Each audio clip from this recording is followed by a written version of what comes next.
وكان قرح ugu horeeyay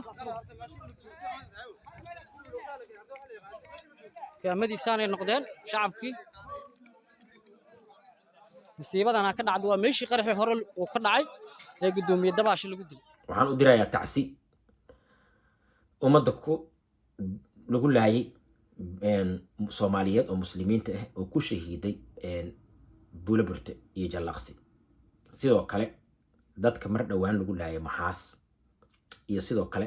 dadka hadda u afduuban shabaab oo dad badan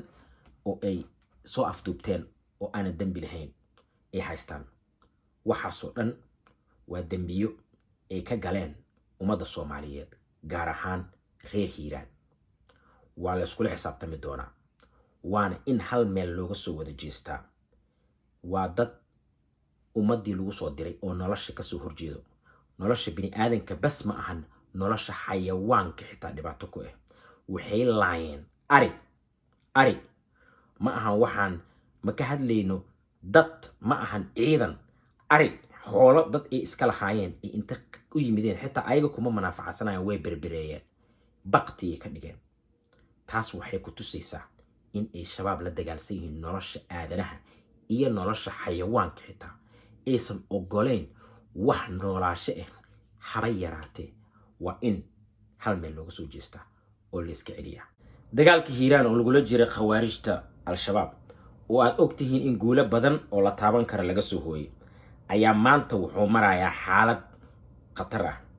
xaaladaas oo micnaheedu ay tahay qaybtii military ahaan ama qaybkii foolka dagaalka conventional warka uu dhamaaday intiisa badan micnaha dhinaca bariyaan ka hadlayaa Hiiraan sida ogtihiin waxa dhaxmara webiga Shabeelle wuxuu ka soo galaa Ethiopia ilaa iyo gobollo kale ayuu ku shubaa webigaas marka wuxuu kala qaybiyaa xuduud ahaan qaybta la xoreeyay iyo qaybta aan la xoreynin micnaheedu waxa waaye qaybta shabaab ka xorooday iyo qaybta aan ka xoroobin tan xorooday marka fariisimihii ugu yaali jiray maxkamadda beenaadkii ay isticmaali jireen kulli dhammaan waa laga kiciyay wax alla wixii ay awood ku lahaayeen waa la ciribtiray ilaa iyo waxa la gaaray galgaduud ilaa iyo shabeellada dhexe laakiin se dhinaca galbeed sidii ay u deganaayeen shalay iyo daraad iyo ka hor iyo 10 iyo 3 sano la soo dhaafay ay weli u degan yihiin micnaheedu waxa waaye qarax kasta oo ka dhaca dhinaca bari qarax kasta dil kasta meeshaas ayaa laga soo abaabulaa hadda iyo dan aniga waxaan idin soo jeedinayaa dadka Soomaaliyeed oo ku dhaqan gobolka Hiiraan oo ku dhaqan Soomaaliya dhan meelaha xarumaha u ah shabaab ganacsi ahaan dhaqaale ahaan meesha uu ka soo galo ilaha dhaqaale waa in laga curiyaamiyaa dagaalka waa wajiye badan yahay wajiga militariga bas in lagu shaqeysto ma shaqeynayso Cali Jeyte waa mahadsan yahay arintaas wuu ku guuleystay in oo qaybta ugu weyn waa qaybta degamooyinka meesha ay ugu weyn ku yaalaan oo Hiiraan waa la soo dhameeyay maadaama ay hadda weli koonfur galbeed aysan dagaalka ka bilaabanin qaybta Hiiraan galbeedka ee in horta dagaalka oo foolka laga sii wado waa fiicanta kaliya waxa loo xayiran yahay sida la ii sheegay laba sabab dawladda Soomaaliyeed oo la rabo inay hor kacdo maadaama qabaa'ilada meeshaas degan ay tabanayaan inay dawladda weli aysan awood ay uga baahnaayeen aysan siinin waana gar ayagana waxa la rabaa inay hor kacaan taas inta laga helaayo arintaas oo aan sheegnay oo ay halka waara noqon doonto ciidamada Eritrea waxa la sheegay ilaa iyo 1000 kamid ah in meeshaas loo soo dir rabo waa arin aan soo dhaweynayo laakiin waxa muhiim ah ilaha dhaqaale suuqa ku yaala boq aqable ceel cali dhinaca galbeedka Hiiraan oo lagu canshuuro ama checkpoint-yaasha ama maxkamada beenaadka ku yaalo oo shabaab xukumaan iyo shicibka xitaa dadka qaar bariga Hiiraan ka yimid oo dhankaas u gudbo oo ganacsiga iyo waxyaabahaas dambe isku xirxiran yihiin in la jaro qaabka loo jari karo waxa waaye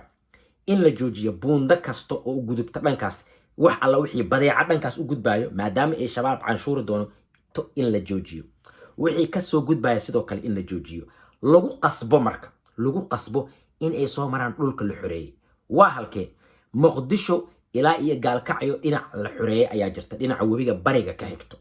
ama Jowhar ha ahaato ama Jallaqsi ha ahaato ama Balcad ha ahaato wadooyin ayaa furan wadada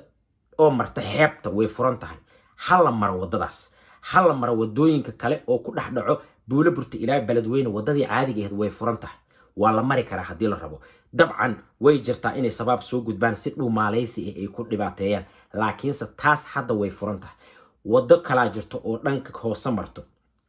oo maxaas agteeda marto waxaas dhan way furan yihiin meel ganacsi isku dhaafo way jirtaa oo wadanka dhexdiisii way shaqaysaa balse hala cuuriyaamiyo hana la cuqano waa garan karaa shicib badan inay degan yihiin galbeedka Hiiraan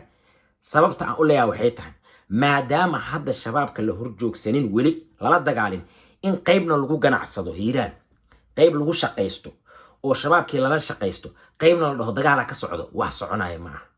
xitaa waxay dhibaato ku tahay dadka degan galbeedka waxay sii dhigaysaa in la iska kiciyo shabaabka maadaama ay dad fara badan la falgalayaan ee dad fara badan ee la shaqaysanayaan waa arrin muhiim inay dawladda ku baraarugto inay shacabka reer Hiiraan gaar ahaan madaxda ku baraarugaan hadda wixii ka dambeeyo hala joojiyo ganacsi kasto oo u gudbaayo dhinaca ay shabaab ka taliso maxaa yeelay haddii arrintaas lagu dhaqmi waayo berito maanta waxay qarxiyeen Buulaburte iyo Jalalaqsi shalay iyo daraad waxay qarxiyeen maxaas ariyay dileen suuragal ma aha dhiigga dadka ma aha biyo ma aha shabaab si oo haloola dagaalamo siyaasad iyo si oo financial ama se dhaqaale ahaan haddii loo iskaga celin waayo waxaa dhici doonto in dadka aysan ku yareystaan maadaama ay ku guul dareysteen dagaalkii caadiga ahaa oo cudud ahaa waxay bilaabeen dagaal ciyaal suuqnimo waxay bilaabeen dagaal qaab oo qarxi ee ka carar ku dhufee ka dhaqaaq ayagana ha lagu sameeyo haddii dawladda ay waqti qaadanayso waxaa la sameyn karaa in laga jaro ilaha dhaqaale waan ognahay baabuurka ka soo gudbo gaalkacyo matabaan soo maro Hiiraan saas ku soo galo Beledweyne inta ka gudbo oo ayaga buq toos u tagay canshuurta ka qaadan way la socdaan waxaas oo dhan haddii laga jaro haddii waxaas dhan la xiro waxay noqonaysaa in ay desperate noqdaan ama meesha isaga cararaan ama se ay siyaabo kale ilaahay uu faraj u furo sidaan laguma noolaan karo waxaan rabaa in arrintaas lagu baraarugsanaado wassalaamu calaykum